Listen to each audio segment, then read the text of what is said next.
Halo, nama saya Ridho Putra Ramadan. Di sini saya akan menjelaskan mengenai keselamatan dan keamanan selama pelayaran berlangsung.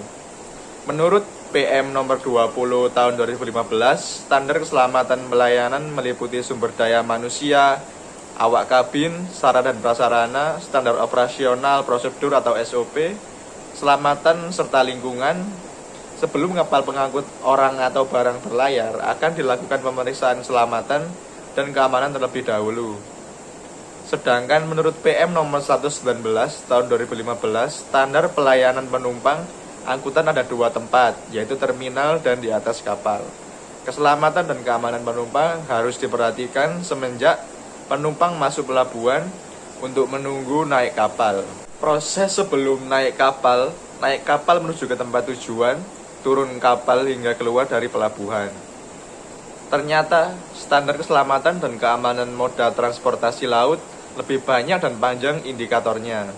Sebelum berangkat, kapal harus mengantongi izin resmi dari petugas terkait di pelabuhan.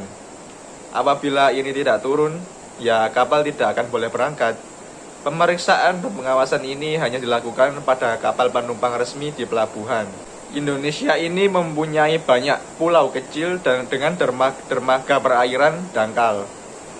Transportasi laut yang bisa menjangkaunya dengan menggunakan kapal tradisional, baik ukuran kecil atau yang sedang. Departemen Perhubungan juga bertanggung jawab untuk keselamatan dan keamanan moda transportasi laut tradisional ini. Untuk kapal penumpang yang menggunakan kapal tradisional berbeda cara pemakaiannya atau pemeriksaannya. Departemen Perhubungan secara aktif dan berkala melakukan pemeriksaan dan pengawasan dengan sistem uji petik.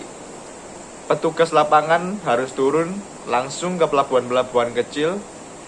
Kapal tradisional diperiksa kondisi fisik kapalnya, mesin, penyediaan pelampung, penyediaan peralatan darurat jika terjadi kecelakaan.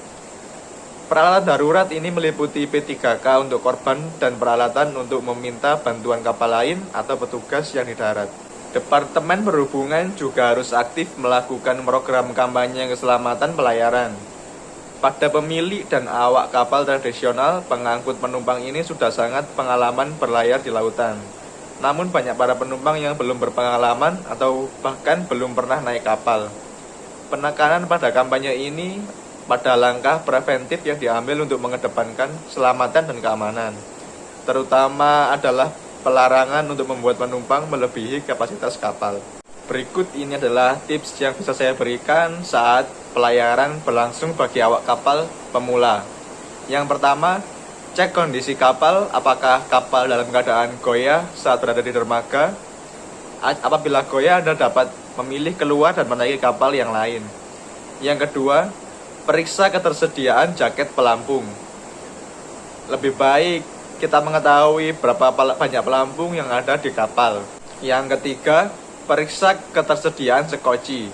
Selain jaket pelampung, penumpang juga harus memperhatikan ketersediaan sekoci yang ada dan tersedia di kapal yang kita tumpangi saat ini. Yang keempat, pastikan informasi tentang keamanan. Sebuah kapal atau awak kapal yang baik biasanya mengumumkan informasi keselamatan dan rute evakuasi jika kecelakaan terjadi. Terima kasih atas perhatiannya. Assalamualaikum warahmatullahi wabarakatuh.